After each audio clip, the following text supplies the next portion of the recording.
O Papo Inclusivo sempre teve como missão abrir espaço para conversas importantes, diferentes pontos de vista e debates que impactam diretamente a vida das pessoas. Pensando no futuro do nosso país, iniciamos uma nova série de entrevistas com pré-candidatos das eleições que acontecem em outubro próximo. Sem roteiro engessado e sem fugir de perguntas difíceis, recebemos um nome bastante conhecido da política paulista e das redes sociais, o pré-candidato a deputado estadual Douglas Garcia. Vamos falar sobre política, liberdade, inclusão, internet e os bastidores que quase ninguém mostra. Olá, bem-vindo. Quem é Douglas Garcia fora da política e como tudo começou? Prazer enorme estar aqui com vocês, trocando essa ideia aqui no Papo Inclusivo. Espero que a gente consiga ter uma experiência muito boa e passar para os nossos ouvintes aquilo que tanto importa e tanto interessa, que é a informação de fato. Bom, quem é o Douglas fora da política? É uma pergunta bastante curiosa, porque eu respiro política desde quando eu acordo até a hora que eu vou dormir. Então, se a gente for olhar no aspecto quem é o Douglas fora da política, ele é apenas um garoto que nasceu e foi criado numa favela na zona sul da cidade de São Paulo e que tem princípios cristãos. Eu sou católico, né? Nasci no berço evangélico, muito embora tenha nascido no berço evangélico. Meus pais são protestantes, eu sou católico hoje. Eu trabalho mais para essas pautas, porque eu acho que essas pautas é aquilo que eu abraço, é aquilo que eu sempre estive próximo de mim, ou seja, tanto no trabalho daquilo que a gente valoriza, que a gente tem, que a gente leva por princípios, como também o trabalho de amor ao próximo, caridade. É aí que eu acho que entra a questão da inclusão, né? E é a questão da inclusão social acima de qualquer outra coisa.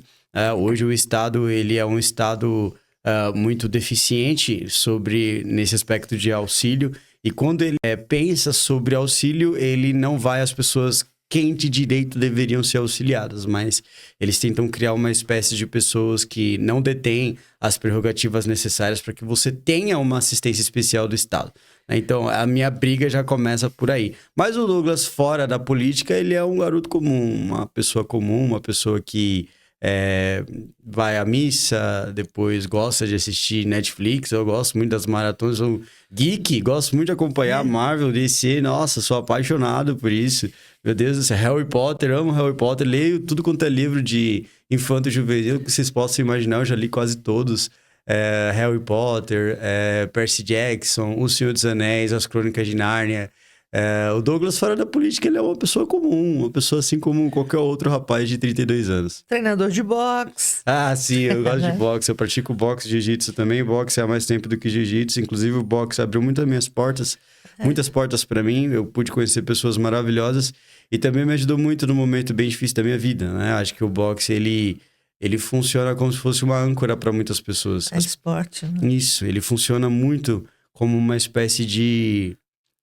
Vou utilizar para conseguir recolocar o meu espírito em ordem, entende? Para você colocar suas ideias em ordem, para você manter o seu psicológico em dia. As pessoas, elas são frágeis, cada um tem a sua fragilidade, isso é verdade. E para as pessoas deixarem de ser frágeis, elas precisam conhecer o mundo como ele realmente é. Elas não podem ser moldadas a uma fraqueza, elas não podem ser moldadas e se acostumar às suas fraquezas. Elas precisam ser fortalecidas, porque esse fortalecimento vai fazer com que elas encarem o mundo como realmente é. Então, encarar o mundo como ele realmente é, algumas pessoas encontram algumas portas de escape que são necessárias para elas conseguirem enfrentar isso. Eu encontrei a minha no boxe. Também trabalha a autoestima, né? Exato, autoestima, acima de qualquer outra coisa. Principalmente para quem já sofreu bullying, né? Igual eu. Total. Eu apoiei, eu acho que o meu ensino fundamental e ensino médio quase inteiro. Não, ensino médio não. Mas por quê? Era magrinho, fraquinho? O que era? Não. Eu sempre fui o mais CDF da sala. Eu sempre fui o mais inteligente da sala. Pronto, já é motivo para ser bullying. E como eu fui criado em uma escola de periferia na zona sul da cidade de São Paulo, eu, com certa dificuldade, encontrava pessoas que pensavam igual a mim. Por exemplo, eles faziam algumas piadas que pra mim não tinha a menor graça. Pra eles eram extremamente engraçados, só que eu acho que eu já tinha envelhecido uns 10 anos antes da minha idade, porque eu aprendi a ler e escrever quando eu ainda estava no prezinho. Minha mãe, ela me sentava na mesa, aí ela colocava o chinelo aqui do lado e e me ensinava lá a ler e escrever de um jeito bem didático, que só minha mãe sabia Com o fazer, né? chinelo do lado. Exato, mas foi através desse método que eu agradeço a minha mãe infinitamente, porque se não fosse ela, eu não teria lido a quantidade de livros que eu li, eu não teria o conhecimento que eu tenho, não teria sido um dos melhores alunos da sala, eu não teria chegado à metade do que eu tenho hoje se não fosse pela minha mãe. Então, a minha mãe me ajudou muito. A minha mãe, ela foi um anjo, e ela é um anjo, Deus me livre. Falei, foi como se ela tivesse morrido. A minha mãe, ela é um anjo, mas ela foi nesse aspecto da minha vida. E eu sempre fui muito inteligente, sofri muito por causa disso na sala de aula. Você é superdotado, não? Não, tô longe de ser superdotado. Nossa. Tá. Nossa, meu Deus do céu, não. Não, hoje em dia não é incomum a gente encontrar um superdotado, né? Não, a gente já tem bastante. Pelo menos está sendo mais divulgado, está aparecendo mais. Sim, sim. Então eu sofria muito na sala de aula por causa disso. E pensava em reagir, só que eu não sabia como. Não tinha as condições de defesa necessárias ainda. Só fui adquiri-las agora, recentemente. Mentira, já faz uns 7, 8 anos que eu estou trabalhando nisso. Você disse que veio da periferia. Sim. Foi isso que te motivou à justiça, à política? Também. Porque todo jovem de periferia, ele tem um pensamento muito manipulável. É muito simples você manipular o pensamento de uma pessoa que ainda não tem uma construção, uma formação, uma solidez sobre o que está acontecendo ao seu redor. O discurso revolucionário, ele é muito fácil. Ele incendeia. Ele acende nas pessoas uma vontade de mudança. Só que essa mudança, ela precisa ser feita primeiro dentro de si, para depois ir para fora. Por exemplo, se você olha hoje o movimento estudantil ele quer mudar o mundo. Mas o jovem que quer mudar o mundo, ele não arruma o seu próprio quarto. Então, para você poder tentar pensar em mudar qualquer coisa no Brasil, qualquer coisa na sua cidade, para você pensar em tentar ajudar a política interna e externa, de onde você estiver, você precisa primeiro cuidar da sua vida. Você precisa primeiro colocar a sua família nos trilhos. Você precisa primeiro ajudar, entende? E depois que você conseguir andar sozinho, aí sim você pode auxiliar outras pessoas a andarem também. Porque senão o que vai acontecer? Você vai cair, a outra pessoa vai cair junto contigo. Então não faz o menor sentido.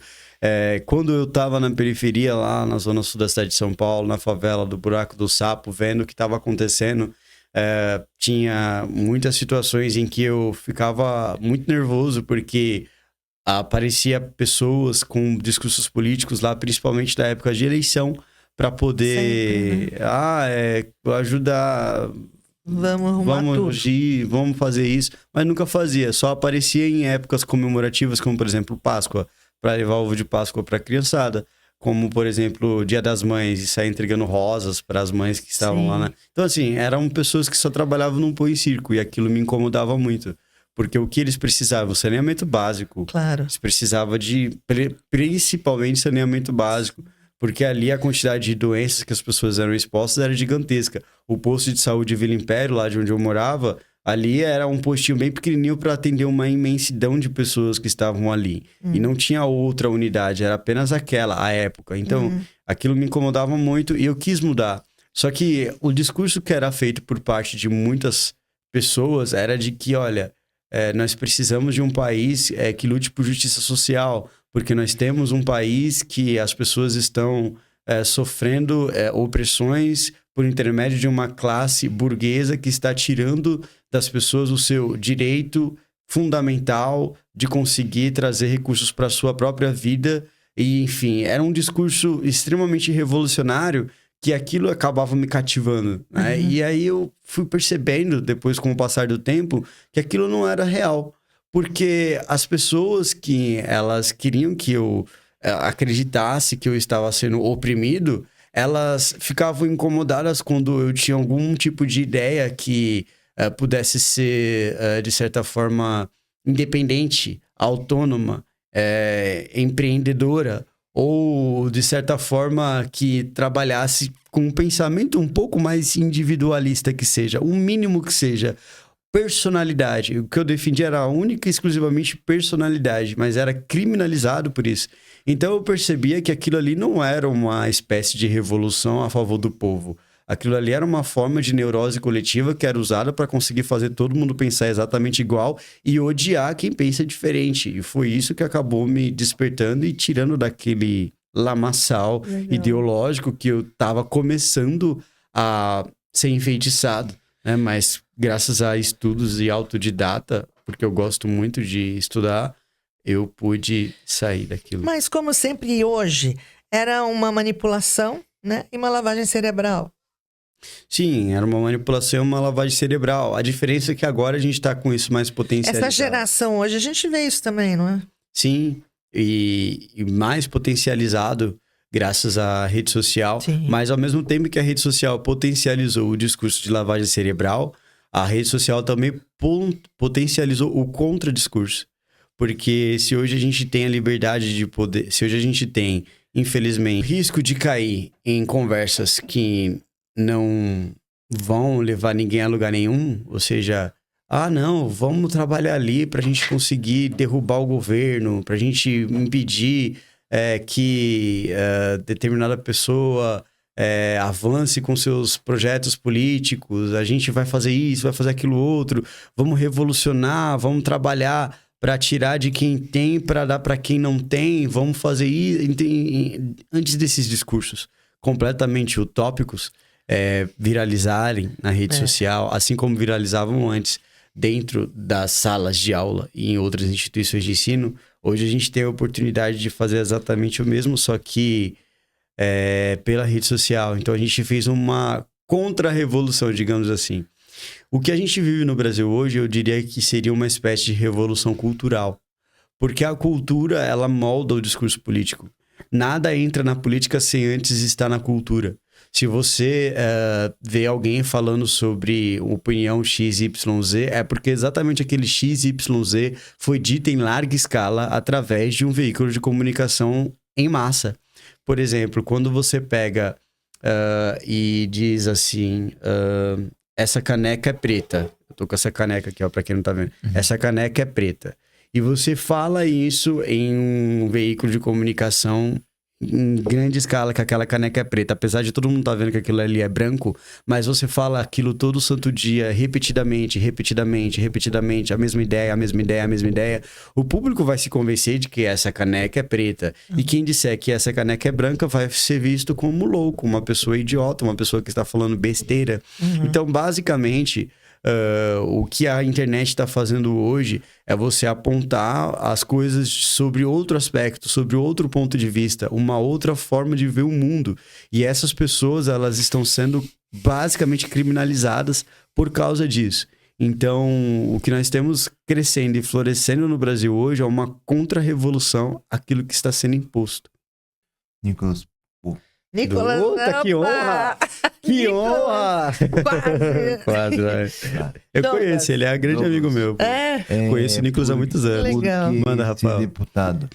Eu acho que ser deputado hoje é importante porque a gente precisa ocupar espaço e as boas pessoas, elas precisam ocupar espaço. Douglas, você tá falando que você é bom? Sim, eu tô falando que eu sou bom. Se eu não fosse bom, eu não estaria preocupado em ocupar esses espaços, Rafael. Eu acho que hoje as pessoas ruins, elas estão em todos os lugares. Se você pega, por exemplo, vamos falar sobre a questão autista, né? Sobre o espectro autista e todas as coisas que demandam espaço dentro desse tempo. Eu fui em uma associação em Campinas, visitei uma associação de autistas em Campinas, em que eles estavam precisando de uma demanda envolvendo mais professores que têm capacidade e capacitados a ocupar espaço dentro das escolas públicas, e umas escolas públicas específicas dentro da cidade de Campinas. Só que o cara que eles elegeram, as pessoas que eles elegeram para poder fazer isso, ele estava pouco compromissado, ou seja, ele simplesmente virou as costas, porque para ele era muito fácil fazer esse discurso durante a época da campanha, pré-campanha, etc. Mas quando era para aplicar de fato o que ele precisava, ele não ajudava. Por que ele não ajudava? Ele não ajudava porque ele fazia parte da base do governo, e para ele conseguir assistentes sociais e pessoas voltadas à causa autista, ele precisava cobrar quem? O governo. Mas como ele era a base do governo, não podia cobrar o governo, né? Então eles precisavam de alguém que era fora da base do governo. Então eu acho que é importante eu ser deputado, porque ser deputado, Rafael, eu não seria cooptado por governo nenhum, porque eu sempre fui muito independente com relação a isso. Eu não gosto da ideia de prender o seu mandato a um governo. Independente do governo que estiver lá, se for base, se for situação, se for oposição, eu sempre vou brigar por aquilo que eu acredito. Por isso que eu acho que é importante você ocupar espaço no legislativo. Você já foi deputado estadual, né? Por que que os políticos prometem e não cumprem, na maioria, né? A maioria é isso. Promete, principalmente véspera de eleição, depois que se elege, a gente nunca mais se vê a pessoa, não consegue contatar mais. Por quê? Isso está mudando com o passar do tempo, Miriam. Isso, exatamente. Por quê? Porque era muito fácil você deixar de cobrar o político quando você não tinha um acesso direto a ele. E o que nos permitiu ter um acesso direto foi justamente a rede social. Tanto é verdade que agora uma nova casta de políticos estão se transformando no Congresso Nacional e também nas Assembleias Legislativas, nas câmaras municipais. Antigamente era a maioria esmagadora eleita por base, voto de base. O que é voto de base? É aquele voto que não vem da rede social. É aquele voto que é construído através de um político por muitos anos, que vem geralmente da sua família ou de um apadrinhamento político que repassa a essa pessoa. Esses votos, Miriam... Mas você passou por isso, você foi eleito deputado estadual, não tinha internet ainda? Eu não tinha, sim, já internet. Tinha, isso, mas não estava tão forte, né? O meu voto foi voto de opinião, foi voto que veio da internet. Uhum. E esses votos de base, eles estão sendo trocados gradativamente por votos de opinião. Isso é bom. Ótimo. Por que isso é bom? Por que isso é ótimo? Porque você tem os dois espectros muito bem desenhados e definidos no Brasil. Hoje no Brasil você tem um espectro definido como de esquerda e de direita. Esses dois espectros, eles precisam existir porque é a base da democracia. E a rede social amplificou o discurso daquilo que identifica as pessoas como esquerda e direita, porque elas conseguem olhar para aqueles que as representam e assim votar. E de que outra maneira eles fariam isso? Se não através de uma informação vindo de forma direta, como a rede social permite. Né? Hoje você tem um Nicolas Ferreira da vida, você tem outra Erika Hilton da vida. Então você tem pessoas que são diferentes, de polos opostos, mas a representatividade dos dois que vieram da rede social, porque os dois eles tiveram a maioria esmagadora dos seus votos e tem a fama que eles têm através da rede social, isso é o que está fazendo a substituição gradativa da forma de voto da base. E é por isso que aquele promete não cumpre está sendo reduzido drasticamente. Se você olha, por exemplo, o que as pessoas mais cobram do governo Lula hoje? Qual é a pergunta que eles mais fazem? A picanha. A picanha, tá vendo? Não foi a picanha? Foi, então, justamente isso, que as pessoas mais cobram. Isso não existia antes. Essa coisa, se o Lula tivesse falado, vamos comer aquela picanha passada na farinha com aquela cervejinha. Se ele tivesse falado isso 20 anos atrás, as pessoas não lembrariam. As pessoas não, e eu tô dizendo esses 20 anos atrás, passado alguns tempos, as pessoas não lembrariam. Mas como ele disse isso agora recentemente, e com a rede social, passado 4 anos, as pessoas ainda lembram, entende? Se fosse 20 anos atrás e passado 4 anos, as pessoas não lembrariam. Sim. Mas como aconteceu agora, com a rede social, as pessoas vão lembrar, as pessoas vão se comunicar. Então, assim, eu acho que essa tendência do político prometer e não cumprir, se acaso nós tivermos a rede social levando isso com muita firmeza, tende a diminuir bastante. Mas não é isso que eles chamam de radicalismo? Mas polarização, direita e esquerda, que se incomodam com isso? O que você acha disso? Eu acho necessário, eu acho essencial. Eu acho que a polarização, ela não é uma coisa ruim. Eu acho que quando você não tem a diversidade de ideias, é que você tem uma ditadura. Por exemplo, os Estados Unidos hoje são considerados a maior democracia do mundo, porque todas as instituições que você possa imaginar nos Estados Unidos existe a participação popular. Hoje você tem 2 partidos que representam em imensa maioria a população, o Partido Democrata e o Partido Republicano. Esses 2 partidos você tem um espectro político bastante definido como de esquerda e de direita. E tanto o democrata como o republicano, eles não tiram das pessoas a possibilidade de escolha, muito pelo contrário, eles oferecem muito bem definido aquilo que eles estão pregando. A política que cada um deles, a política pública que cada um deles apresenta. Aqui no Brasil, a gente viveu por muito tempo falsa impressão, uma falsa ideia de que nós tínhamos uma democracia, porque tudo que a gente tinha era o pensamento de um único espectro político. Isso mudou nos últimos anos, graças à ascensão das redes sociais. Né? Que eles querem, né, controlar. Isso. Você teve, acho que o principal fator que trouxe essa mudança foi a eleição do Jair Bolsonaro. Porque o Jair Bolsonaro, quando ele foi eleito com um discurso de direita, ele foi eleito com um discurso voltado às questões da luta contra o aborto, contra a ideologia de gênero, por mais liberdade de mercado, contra o estamento burocrático e trabalhando para que as pessoas pudessem ter porte e posse de armas de fogo. Essas pautas são pautas de direita. Então, essas pautas, por exemplo, nunca foram defendidas pelo PSDB. O PSDB nunca falou abertamente sobre isso. Então, se o PSDB nunca falou abertamente sobre isso, como você poderia definir o PSDB como sendo um partido de direita? Não fazia o menor sentido. Então, Jair Bolsonaro ele veio para poder criar essa polarização. E essa polarização, veja o que acontece. Não é uma coisa ruim porque ela deve existir, ela é saudável. É ela importante precisa. até, né? Para você se identificar. Eu acredito no que se fala e não Exato. no que o outro fala. O que eu sou radicalmente contra, e eu sempre vou brigar contra também, é a violência política. Eu acho que a agressividade e a violência política ela não pode existir de forma alguma. A gente precisa resolver as coisas através do debate, através das ideias, através da discussão. Não faz o menor sentido eu querer agredir uma pessoa porque ela pensa diferente de mim. Isso é horrível, isso é uma coisa tão absurda que não dá nem para você colocar em palavras o quanto isso é absurdo, né? Isso é comparável à Alemanha nazista quando queimava livros, entende? Então, é uma coisa horrível. Acho que as pessoas, elas têm condições hoje de conseguir definir as coisas através das ideias, debater dentro do campo das ideias, e não faz o menor sentido as pessoas saírem se agredindo, e veja bem, eu tô falando fisicamente, por causa disso. Mas foi o que aconteceu, né? A briga do Bolsonaro, as famílias brigando um com mas você é Bolsonaro, o Lula que é bom. Uma loucura, mãe. Eu acho ignorância, né? A gente está começando, engateando nessa direita e esquerda aí, nessa polarização que eles chamam. Sim, acho que as pessoas elas brigarem de fato por causa disso, saírem se agredindo fisicamente por causa disso, eu acho besteira. Eu acho que não deve ocorrer de forma alguma.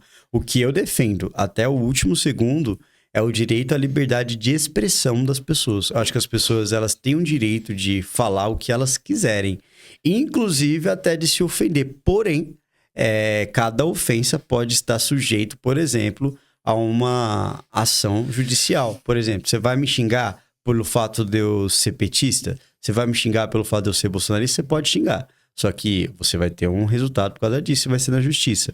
Então, isso é uma coisa. Outra coisa é você querer agredir as pessoas. Isso não pode existir de forma alguma. Isso tem que ser combatido de todas as maneiras. Qual é a sua principal bandeira? A minha principal bandeira é a defesa da vida desde a concepção. Eu acho que a vida desde a concepção, ela é uma coisa que eu sempre vou levar. Porque eu sou cristão, eu sou católico, eu nasci, fui criado no berço evangélico. E meus pais, eles também têm exatamente essa mesma percepção. Eu acho que hoje no Brasil, nós temos uma quantidade enorme de pessoas que elas não podem se defender e elas ainda não têm voz. Um dia, quando elas vierem dar à luz, elas terão voz. Mas acho que a minha principal bandeira hoje no Brasil é a luta constante e ininterrupta contra o aborto. Eu acho o aborto uma coisa horrível, eu acho o aborto uma coisa horrenda, eu acho o aborto uma coisa desumana, cruel, bárbara, sabe? E inclusive, tendo em vista que a gente está falando sobre o papo inclusivo, nós tivemos um aumento do número de mortes, né, por aborto acontecendo, não só no Brasil como no mundo inteiro, de pessoas que são identificadas, né, que já tem como é mesmo o nome? Quando o médico consegue identificar uma doença, esqueci o nome, diagnóstico, de pessoas que já são diagnosticadas no ventre da mãe com síndrome de Down, eles partem pro aborto. Sim. Isso cresceu. Ainda que seja um aborto clandestino, isso cresceu. Isso é horrível. Você não pode matar uma pessoa porque ela tem síndrome de Down. Isso é uma coisa tão absurda que... Mas isso tem crescido, entende? Então, é uma pessoa, ela tem o direito à vida. Ah, mas ela tem o direito à vida. A vida, pra mim, ela é absoluta. Absoluta. Dentro desse aspecto que eu tô desenhando. O que seus pais falaram quando você falou que queria ser candidato, que queria política, Fala, você é louco, não consigo. Como é que é isso? Como é que foi Bom, isso? quando eu resolvi ser candidato a deputado estadual... Você tinha quantos anos? Eu tinha 22 anos. Mas é desde a infância que você tinha essa vontade? Não. Ah, não? Não. Quando começou isso? Isso começou em 2013, nas manifestações que aconteceram do Passe Livre, o movimento Passe Livre, quando eles foram E às você tinha ruas. quantos anos? 2013, eu tinha 19 anos. Ah, Eu tinha 19 anos em 2013, se eu não me engano. mas você já comentava em casa, eles já viam esse movimento. Isso. Quando a gente vê o Passe Livre vindo às ruas, eu comecei às ruas também. Fui nas manifestações, etc. E em 2014 você teve a definição. Você teve o divisor de águas, né? Que foi o pessoal pedindo fora Dilma, fora Lula, fora PT. Eu fui justamente para essa ala, mais à direita. E dentro dessa ala eu pude me identificar, pude conversar mais com as pessoas, trocar ideia e me construir politicamente. Estudei sobre aquilo, estudei muito, li vários livros sobre aquilo, sobre o que eu estava defendendo. E sempre trabalhei também muito no operacional, porque afinal de contas, era um moleque que nasceu, fui criado na periferia, eu trabalhava como operacional do operacional. Já fui estoquista de loja de calçado, já fui estoquista de fábrica de pão de queijo, já trabalhei como atendente em loja de supermercado, em loja de shopping, né? Eu trabalhei na escala 6x1, trabalhei, enfim, em tudo que você possa imaginar, eu sempre trabalhei. Fui estagiário da Defensoria Pública da União, trabalhei como aprendiz na Renault do Brasil, enfim, teve um largo currículo. E o que você acha da escala? Eu ia te perguntar lá na frente, a 6x1, vai ter muito desemprego? Vai causando desemprego? Sei. Eu acho que a forma que a gente precisa trabalhar precisa ser um pouco mais pensada, precisa ser melhor pensada. Eu sou contra a escala 6x1, eu odeio a escala 6x1, eu acho que ninguém merece trabalhar na escala 6x1, ela é uma escala horrível. Eu nunca me coloquei contra a retirada da escala 6x1, porque eu acho que ela é horrível. Mas eu sei que tão ruim quanto a escala 6x1 é ficar sem trabalhar. O meu medo não é a retirada da escala 6x1, é a forma com que isso pode ser feito, né? Eles estão falando sobre o tempo de transição, eles estão falando sobre quem é que vai acabar arcando com as custas se acaso um pequeno empresário não conseguir manter os seus funcionários. O governo federal vai manter? O governo, aqueles que estão abrindo, gritando abertamente de que é necessário... para ontem, retirar a escala 6x1 para que o trabalhador tenha vida. A vida do trabalhador realmente vai existir se ele não tiver trabalho, se ele não tiver como se sustentar, se ele não tiver dinheiro. Eu sei o quanto é ruim porque eu já trabalhei, eu acho horrível. Eu não sei se você conheceu aquelas lojas de parques de diversões que tem no shopping, o Playland. Eu trabalhei no Playland, eu trabalhava de domingo a domingo, minha folga era na segunda-feira. Então eu trabalhava 6 horas por dia, tinha 20 minutos para poder comer, né? E às segundas-feiras eu descansava, era minha folga. Então, eu sei o quanto é ruim, porque aquilo acaba tomando o seu dia inteiro. Você leva 1h30 para chegar no trabalho, 2 horas para voltar, que está no horário de pico, né? Então, você leva um dia inteiro, você perde um dia inteiro fazendo aquilo e você não tem outra coisa, você não consegue empreender, por exemplo, numa faculdade, você não consegue empreender na sua própria casa. E eles alegam exatamente isso, que você vai ter tempo para estudar, eles à esquerda, né? Se fosse no esquema dos Estados Unidos, acho que seria até interessante por hora, mas Exato. aí a esquerda não quer. Não, eles não querem. Eu acho que quando a gente trabalha sobre a questão de horas, é só a gente levar o exemplo da maior economia, que é a maior potência mundial. Sim. Convenhamos, né? O pessoal pode falar o que for, mas qualquer um quer trabalhar nos Estados Unidos. Todo mundo quer tirar a sua renda dos Estados Unidos. Porque os Estados Unidos, ele é um exemplo nisso. Por que a gente não pode trabalhar justamente nisso? A gente está falando sobre uma reforma trabalhista que vai impactar a vida de milhões de brasileiros. Dentro dessa reforma, já que eles querem tanto trazer a escala 6x1 tendo um fim, por que a gente não pode trabalhar por horas? Horas trabalhadas vão levar aquilo que a gente precisa. É a solução para tudo. É a solução para tudo. Tem essa questão. Quem quer trabalhar mais, vai ficar mais horas trabalhando. Quem quer receber mais, vai ficar mais horas trabalhando. Quem quer receber menos, vai ficar menos horas. É uma coisa tão óbvia, tão simples, mas não. É porque os direitos, porque isso, é porque... Essa questão envolvendo direitos em excesso vai acabar retirando o povo, vai tirar do povo o seu direito fundamental, que é o direito ao trabalho. Porque é muito simples eu chegar e falar, mas e o direito, e o direito, e o direito? É um discurso cheio de direito. Ah, a gente tem o direito. Mas na prática... Legal, é muito bom ter direito. Direito é uma maravilha. Direito é uma coisa que todo mundo quer ter, né? Só que o Estado, ele vai ter condições de conseguir arcar com isso aí. O empregador vai ter condições de conseguir arcar com isso aí para conseguir manter um trabalhador, ou ele vai preferir não ter um trabalhador? Você tá entendendo? Então, Claro. isso pode sim trazer uma consequência muito grande para as pessoas que estão defendendo abertamente isso daí, né? E aí eu só retomando aqui do ponto onde eu parei, eu trabalhava como, à época, eu era estoquista de loja de calçado, como fui candidato a deputado estadual. E quis ser candidato a deputado estadual, anunciei isso aos meus pais. E eles falaram, você é doido, você não vai ter condições nenhuma, você não tem dinheiro, Não a tem gente não tem nada, não tem nada. Porque, lógico, né?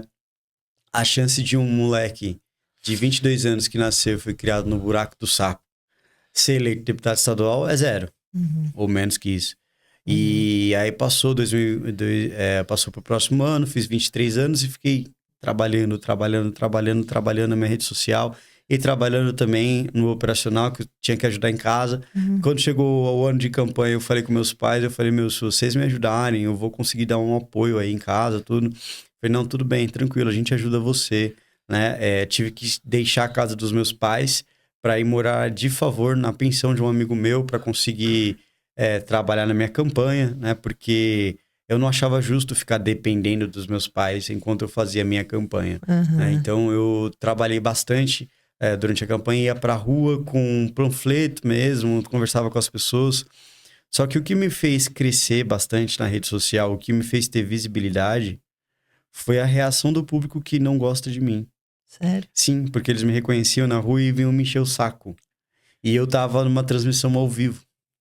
E como Aí a gente tava queimava na o filme transmissão ao total. vivo, quando tava na transmissão ao vivo, aquilo atingia picos absurdos de alto. Era muita gente assistindo. Sim. E aquilo viralizou, os vídeos viralizavam, as pessoas vindo me encher o saco. Ah, porque você é nazista, porque eu não sou nazista. Ah, porque você é fascista, eu não sou fascista. O que é fascismo? O que é nazismo? Não sabe nem o Me que dá a é. definição disso. Eles não sabiam. Então, eles vinham querer me agredir, querer me ofender. E eu conseguia expô-los ao ridículo, ao mesmo tempo que crescia. E então, a minha campanha toda foi voltada mais para a rede social. E por causa do ódio daqueles que não gostam de mim, quem me elegeu foi o hate daqueles que me detestavam.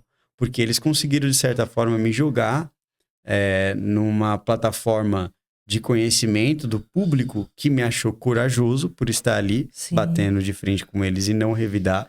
Porque à época, pelo menos, quando eu apanhava, não revidava, né?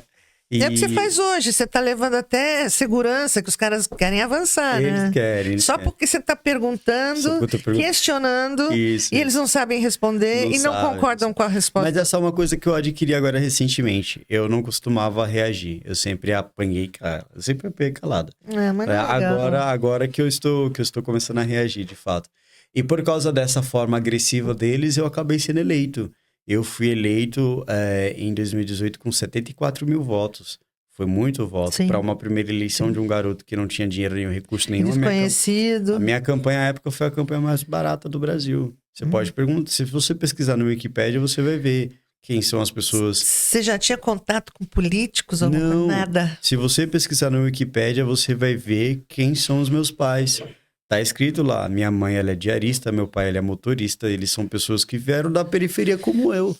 Então, eu nunca tive contato com político nenhum, nunca fui da política tradicional. Eu cheguei onde eu cheguei através de esforço próprio. O que São Paulo mais precisa hoje? O que São Paulo mais precisa hoje, o estado de São Paulo, quando a gente fala sobre o estado de São Paulo, acho que é uma coisa geral do Brasil, né? Mas foi uma boa pergunta que você fez. Eu acho que o estado de São Paulo mais precisa hoje é autonomia.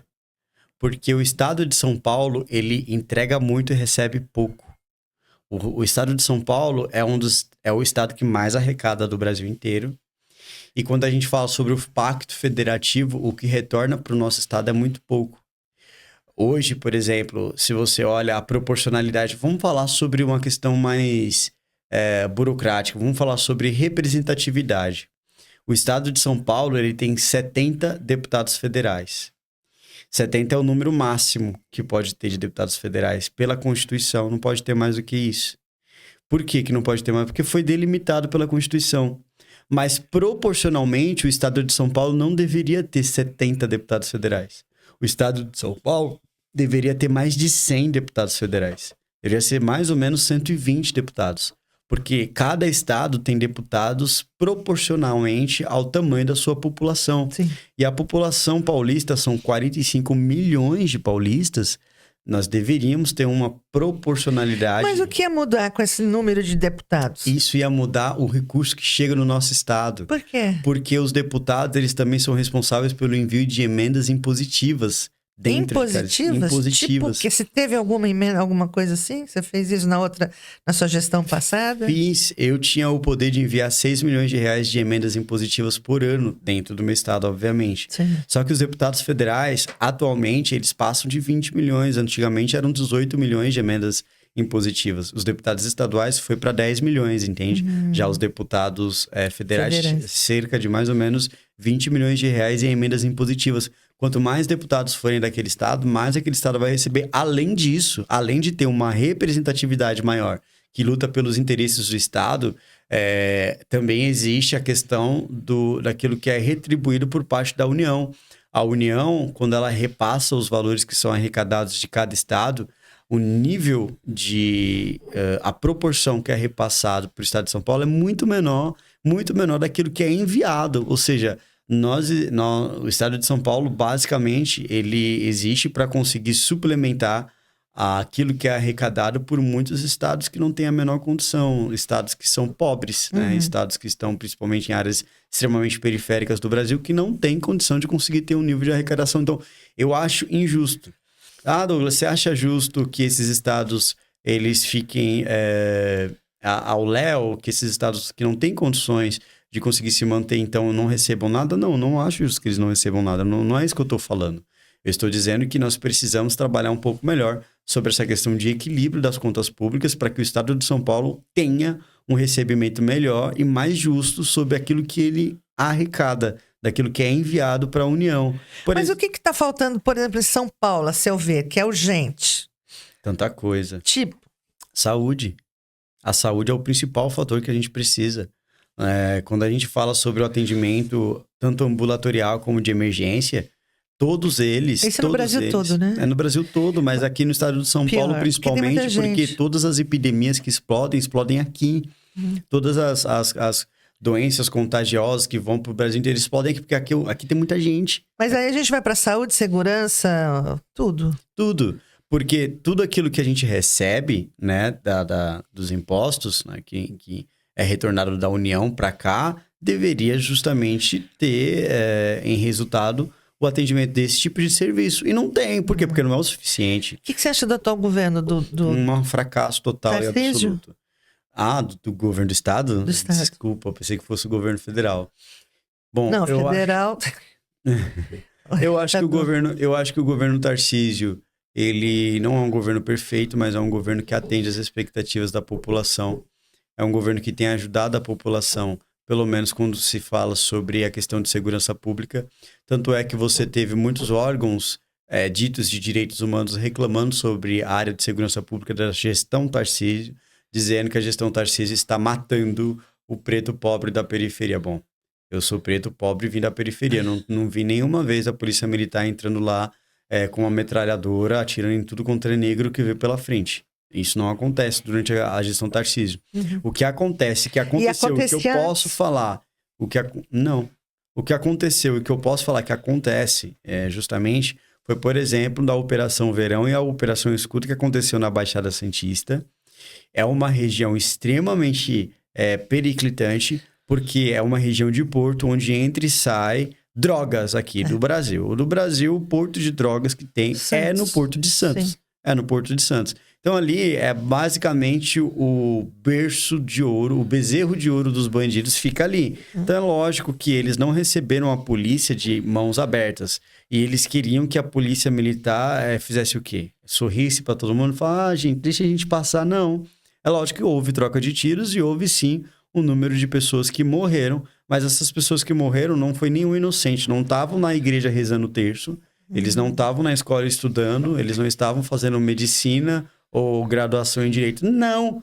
Eles também não estavam dentro da favela segurando um guarda-chuva. O que eles estavam segurando era justamente um fuzil, coisa que a própria polícia não tem. Então, a principal característica do governo Tarcísio, acho que trouxe benefício para a população, foi a possibilidade de permitir que a polícia militar trabalhasse com mais afinco na questão de defesa, tanto dos cidadãos como defesa própria. Mas aumentou a letalidade da polícia militar. Tá, a polícia militar tá matando quem? O que você acha da polícia andar com as câmeras na farda? Boa pergunta. Na verdade, essa pergunta, Rafael, bem no iniciozinho eu pensava sobre essa questão de... isso pode um pouco atrapalhar o trabalho do policial militar, porque o que o pessoal dos direitos humanos querem? Eles querem que o policial militar chegue no ladrão e fale assim, tudo bom, senhor? O senhor gostaria de um café? O senhor poderia, por gentileza... Humanizar! O senhor poderia, por gentileza, virar de costas para que eu possa algemá-lo?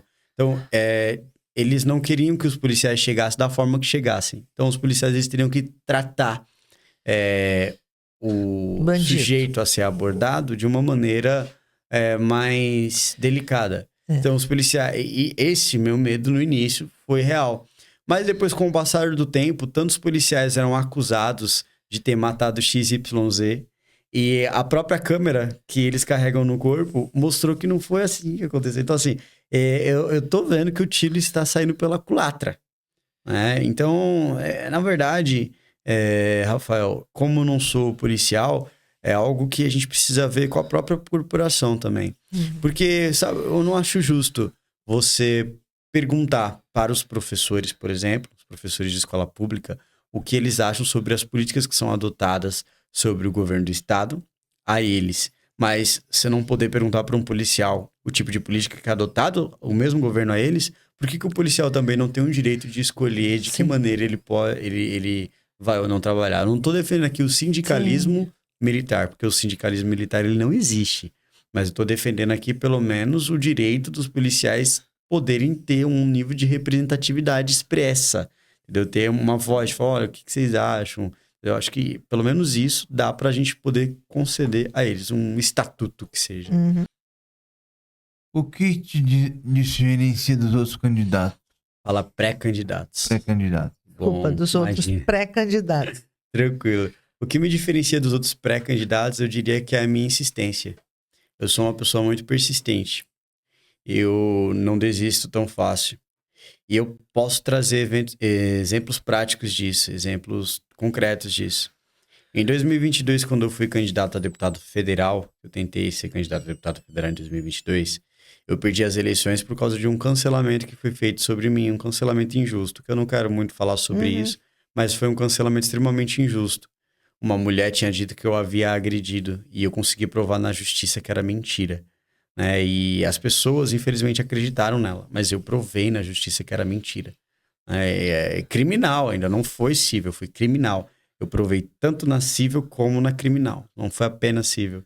E as pessoas, infelizmente, elas acreditaram naquela época, na narrativa daquela mulher. E isso acabou me prejudicando bastante. Muito. Muitas pessoas teriam desistido por quê? Porque eu fiz tanta coisa no meu mandato. Tanta coisa. Tanta coisa que a minha base pediu e eu sempre atendia. E eu fui crescendo gradativamente por causa disso também.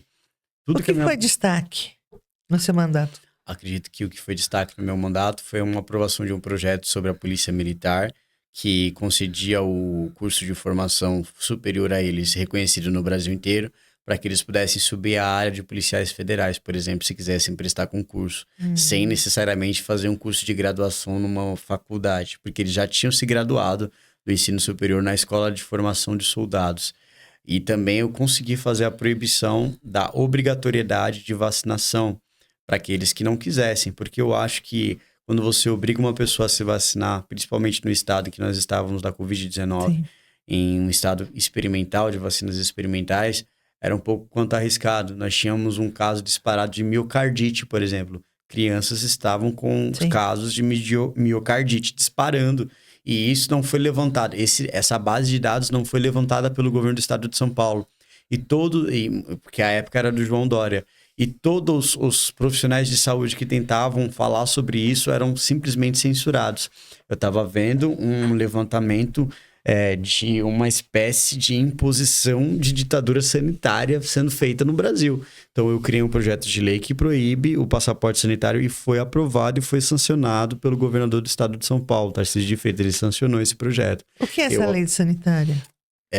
Esse projeto de proibição de passaporte sanitário, ele proíbe que as pessoas sejam obrigadas a se vacinar. Ah, ok. Tá? Por exemplo, a vacina não tem comprovação científica, Sim. você não é obrigado a se vacinar. Ok. Entende? Então, e você não é obrigado, por exemplo, a ter que entregar um certificado de vacinação se você quiser entrar em determinado local. Entende? Isso é o oposto de você está incentivando as pessoas a não se vacinar. Quem é o idiota que falou uma coisa dessas? Muito pelo contrário. Se a gente tem a comprovação de uma vacina que funciona e que vai evitar que as pessoas piorem, não tem razão nenhuma para você não tomar. Toma. Como que é a relação dos deputados com, por exemplo, o governador do estado? Ele pede para vocês aprovarem, para ajudar, dar uma força. Como é que é isso? Ou vocês também pedem alguma coisa para ele? Antes de eu responder isso, deixa eu só concluir aquela outra pergunta. Ok. E eu consegui sobreviver a esse cancelamento e me mantive firme e forte. Perdi as eleições de 2022 por causa disso, mas eu continuei, eu não parei. E foi justamente nesse período em que eu, da não eleição até atualmente, foi o período que eu mais cresci. Foi o período que eu mais tive visibilidade, foi o período que eu mais me destaquei, foi o período que eu mais consegui me levantar. Enquanto isso, as outras pessoas que foram eleitas junto comigo à época e não conseguiram a eleição, simplesmente desistiram. Eu lembro de uma por uma, todas elas desistiram, mas eu continuo. E eu não vou parar. Para me parar é muito difícil, basicamente. Esse cancelamento foi o momento mais difícil da sua carreira política? Foi. Foi, né? Existe essa parceria aí entre os deputados e os governadores? Existem. Em todos os estados da federação, as assembleias legislativas, elas costumam compor a base do governo. Sim. A composição da base do governo nas assembleias costumam ser maior porque o governo tem a máquina na mão. Por exemplo, aqui no estado de São Paulo, durante o meu período, o João Dória tinha a assembleia nas mãos porque ele simplesmente cedia cargos, emendas e tudo que os deputados queriam para poder avançar com suas pautas na Assembleia Legislativa. A Assembleia de São Paulo, basicamente, era um puxadinho do João Dória, fazia tudo o que ele queria, mas absolutamente nada. Não é diferente das diversas prefeituras e câmaras municipais que existem no nosso país. Como você lida com ataques nas redes sociais? Eu gosto. Eu fico feliz. Te faz crescer, te Na verdade, eu fortalece. fico feliz. Como eu disse, eu tô acostumado a crescer no hate. Eu acho que quanto mais as pessoas... É porque assim, comigo quando não é 8 é 80. Quando alguém me reconhece na rua, e isso tem acontecido, graças a Deus, com muita frequência, anteontem eu bati 1,9 milhão de seguidores, 1 milhão e 900 mil seguidores no Instagram, e tem crescido muito, muito, muito, graças a Deus por isso. Mas quando as pessoas me encontram na rua, ou elas me odeiam demais, ou elas me amam demais. Quando não é 8 é 80. Já chegou o caso de gente cuspir no chão. Tipo, eu tava parado, ela veio assim, tipo, entre as minhas pernas e cuspiu, mas caiu bem entre os meus sapatos, meus tênis, né? E aí ela olhou pra mim e falou nojo e passou. E já teve casos de uma menina começar a chorar quando me viu.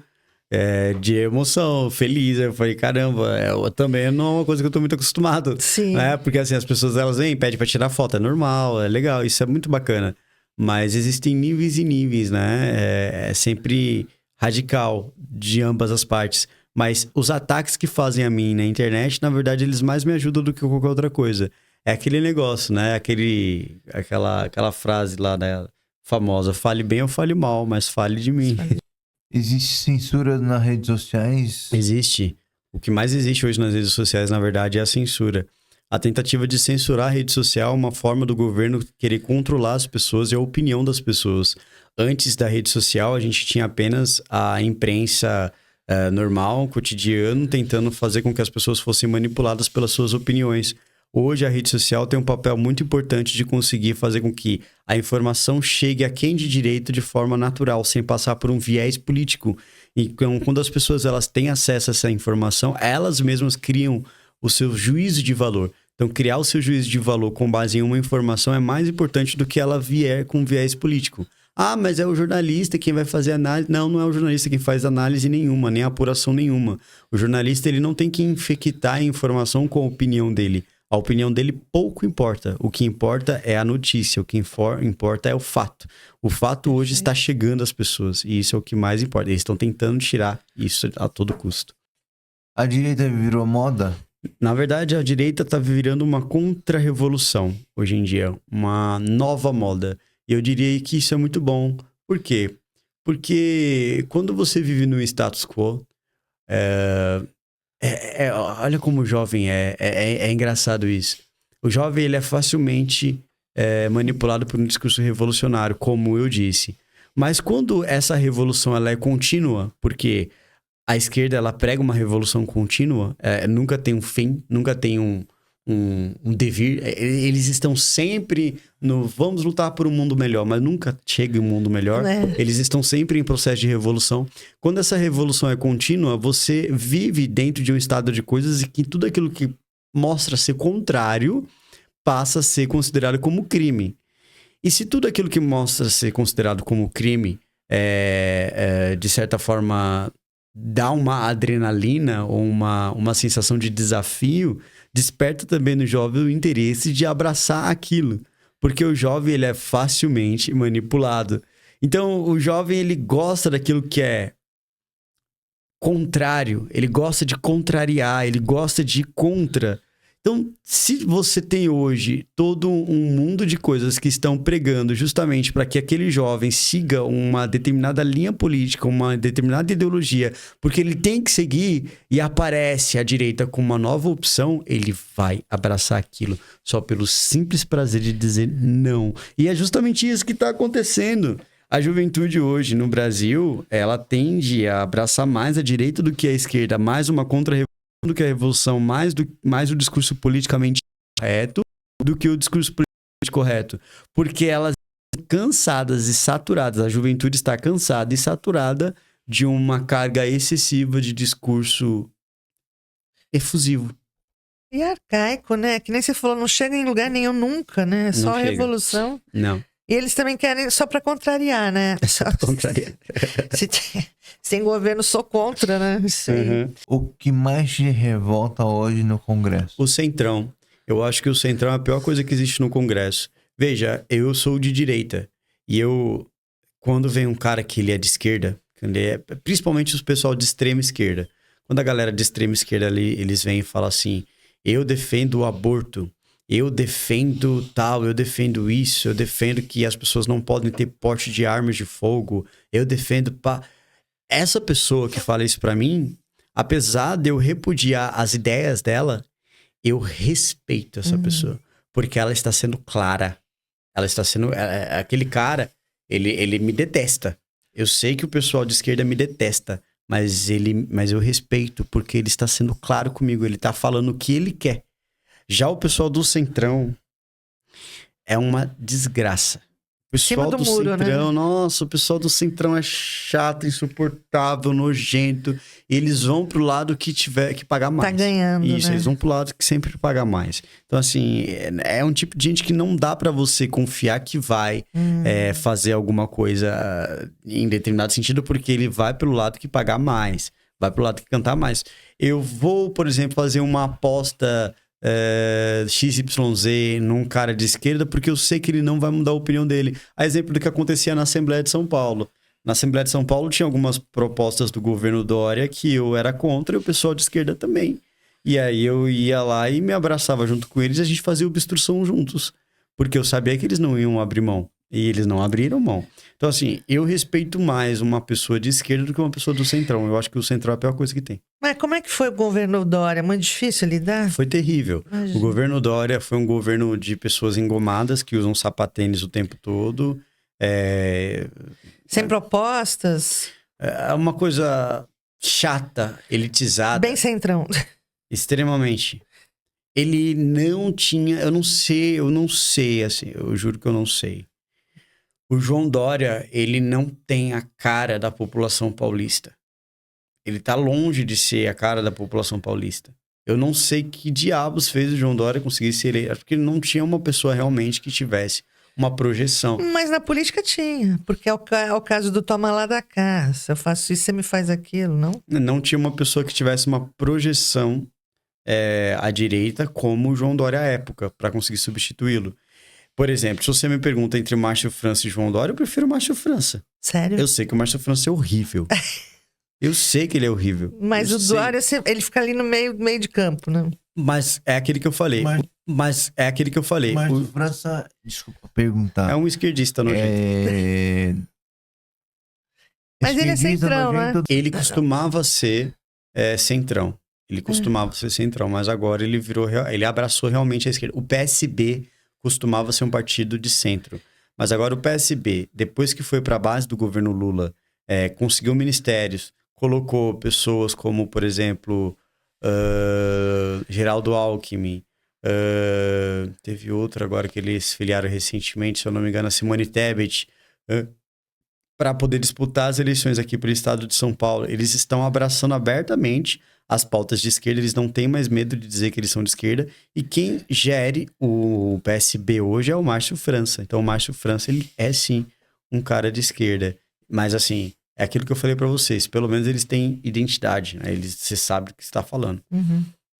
O que mais te revolta hoje no Congresso? O Centrão. Qual é o político que você mais, vamos dizer assim, adorou? E qual é o político que você menos gostou? Maravilha. O político que eu mais gosto, né, é o Jair Bolsonaro. E o que eu menos gosto, que mais me decepcionou dentro desse aspecto que você está falando, eu acho que o político que mais me decepcionou foi a Joyce Hasselman, porque ela virou oposição ao governo Bolsonaro. O que ninguém tem coragem de falar sobre Brasília? O que acontece durante uma negociação política em Brasília? Os bastidores. Porque as pessoas imaginam que uma negociação política ela é feita dentro do Congresso Nacional, que as pessoas decidem as coisas nos gabinetes. Não. As pessoas não decidem as coisas nos gabinetes. Existem lugares não muito... Mas não é nos jantares, em casa, sei lá? Em casas, mas não em casa. Mas em casas. Ah, Em casas não apropriadas para menores de 18 anos. ok. Então, são coisas que ninguém tem coragem de dizer, mas que acontecem em Brasília. Muito, com muita frequência. Tipo, Os escândalos do Vorcário, quando fala sobre Isso. pessoas... piriri também. Isso, entendeu? Quando fala sobre pessoas que estão A coisa é colocadas braba. dentro de uma espécie de harã com não sei quantas mulheres. Então, Sim. Brasília, as negociações políticas são exatamente assim. Mas deve ser asqueroso. Como político, como que você encara isso? Se você tiver que participar disso.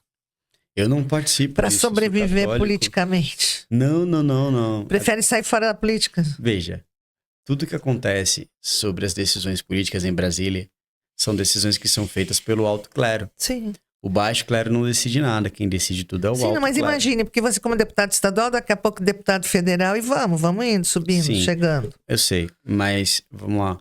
Quem decide as coisas são o alto clero. Não existe ninguém do alto Peraí, deixa ele com terminar. alto clero. Alto clero são pessoas que têm muito poder de decisão, como, por exemplo, o presidente da Câmara dos Deputados, o Hugo Mota, o presidente do Senado da República, que é o Davi Alcolumbre. São pessoas... O Baleia Rossi, que é o presidente do MDB, o Marcos Pereira, que é o presidente do Republicano, são pessoas de alto clero. Quem hoje do alto clero que é puritano? Ninguém. Não existe um puritano no alto clero. Então, todos eles poderiam frequentar lugares que não são ditos lugares de um pai de família, por exemplo, entende? Já o pessoal do baixo clero, que são políticos que vieram geralmente de rede social, eles não têm razão do porquê se preocupar, porque eles não estão dentro desse limite de tomada de decisões, você entende? Então não é necessário você chamar, por exemplo, um deputado do baixo clero para esse tipo de coisa. Não. Entendi, sim. Mas é que você tá escalando. Tô escalando? Né? Você e todos os candidatos, pré-candidatos, todos os políticos. Sim. Né? Até que uma hora vocês vão chegar lá. Acho que é essa a ideia. Para mudar. Sim. Mas assim, é óbvio que não participaria. Eu acho repugnante essa ideia dos políticos resolverem as coisas em Brasília assim. Tô dizendo que não é uma regra geral. Aliás, é uma regra geral, mas existem exceções. Essas exceções, apesar de estarem lá, elas permanecem fiéis às suas convicções. E essas exceções que conseguem um convencimento político que não seja dessa forma, elas precisam ser valorizadas. Mas são coisas que acontecem em Brasília com muito mais frequência do que vocês imaginam. E você esqueceu de falar do dono do mundo, presidente do STF. Você acha que ele manda mais que o Lula que manda? Que eu já li que o Lula que manda, que não é o Lula, que é o presidente do STF. Na verdade, qualquer um dos 11 ministros do Supremo Tribunal Federal hoje tem mais poder do que qualquer autoridade da República, inclusive da presidência.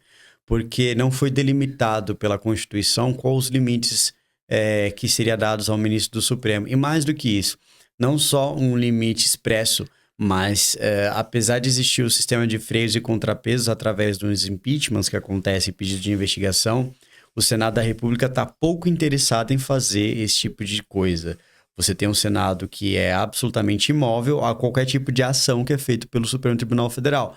Esse Senado, como ele é um Senado fraco, isso fortalece o Supremo. Então, hoje, o Supremo Tribunal Federal ele tem mais força, cada um dos ministros tem mais força do que qualquer outra autoridade à medida que o Senado vai se enfraquecendo. Então, se o Senado se fortalecer, sendo o sistema de freios e contrapesos, nós teremos um Supremo que se enfraqueceria, né? Graças a Deus, é o que a gente precisa. Porque hoje uma hipertrofia do Supremo Tribunal Federal desregula o jogo político. E por que eu falo jogo político com todas as letras? Porque, por incrível que pareça, se tornou comum um tribunal agir politicamente. Porque o tribunal não deveria agir politicamente. Juízes não agem politicamente. Juízes não têm que se envolver politicamente. Mas se envolvem. Só para finalizar, você acha que o fato do Trump classificar o PCC e o CV como terroristas traz problema para a soberania do Brasil? Não, porque uma coisa não tem a ver com a outra. Muito pelo contrário. E, aliás, que soberania a gente tem hoje, né?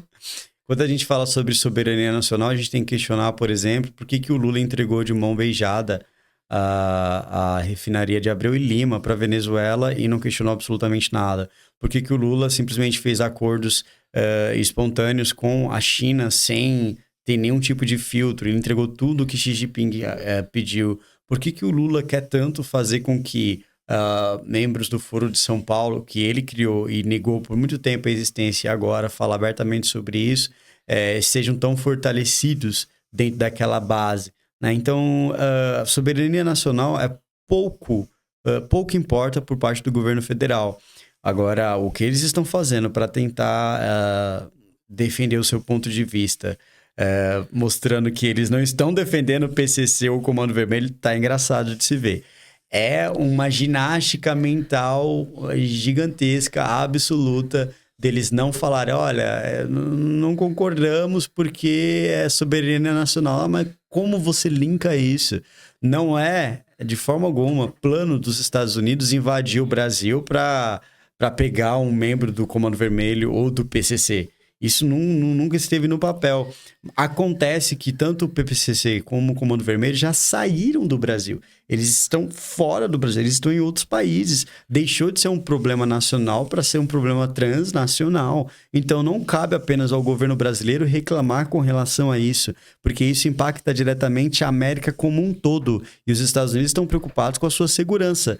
Assim como muitos outros países na América do Sul classificaram o Comando Vermelho e o PCC como terroristas, e o Lula não falou absolutamente nada, tá tranquilo. Por que os Estados Unidos não podem fazer exatamente o mesmo? Então, não me parece justo, não me parece sensato e é extremamente hipócrita esse discurso. Porque só agora se tornou interessante ele fazer isso. A Argentina já tinha declarado há muito tempo. Não faz o menor sentido eles serem contra. Que Brasil você quer deixar para a próxima geração? Um Brasil que tenha liberdade. Liberdade de escolha, liberdade de expressão, liberdade de você empreender, liberdade de você poder cuidar dos seus filhos da maneira com que você quer. O Brasil que eu quero deixar para a próxima geração, principalmente depois que eu morrer, que eu espero que demore um pouquinho, né? Muito, né? Você é super novo. Eu espero que demore um pouquinho. É um Brasil em que as pessoas elas não sejam criminalizadas pela sua opinião. A opinião, quando ela passa a ser criminalizada, isso é um perigo tão grande. Isso beira a Alemanha nazista. Isso só aconteceu em regimes ditatoriais. A opinião ela é uma coisa que ela não pode ser censurada de forma alguma, por mais horrível que ela seja. A opinião ela tem que ser exposta. Porque quem vai fazer o freio daquela opinião é justamente a opinião pública. É justamente o povo. O que existe de tão perigoso em uma ideia? Só para uma curiosidade, o que você acha do que fizeram com o Bolsonaro? Toda essa questão dele ser Injusto. Absolutamente injusto. condenado. Injusto. Houve tudo isso que eles estão falando, porque tá certo isso? Realmente ele fez tudo que estão dizendo que a esquerda diz que ele fez a ponto de colocá-lo numa prisão? Não, Bolsonaro é uma pessoa inocente. Tanto é que eles não conseguem apontar a prova da tentativa de golpe. Nosso agradecimento ao pré-candidato a deputado estadual por São Paulo, Douglas Garcia. E você que ficou conosco até aqui, agora ativa o sininho, deixa o seu like e se inscreve no nosso canal.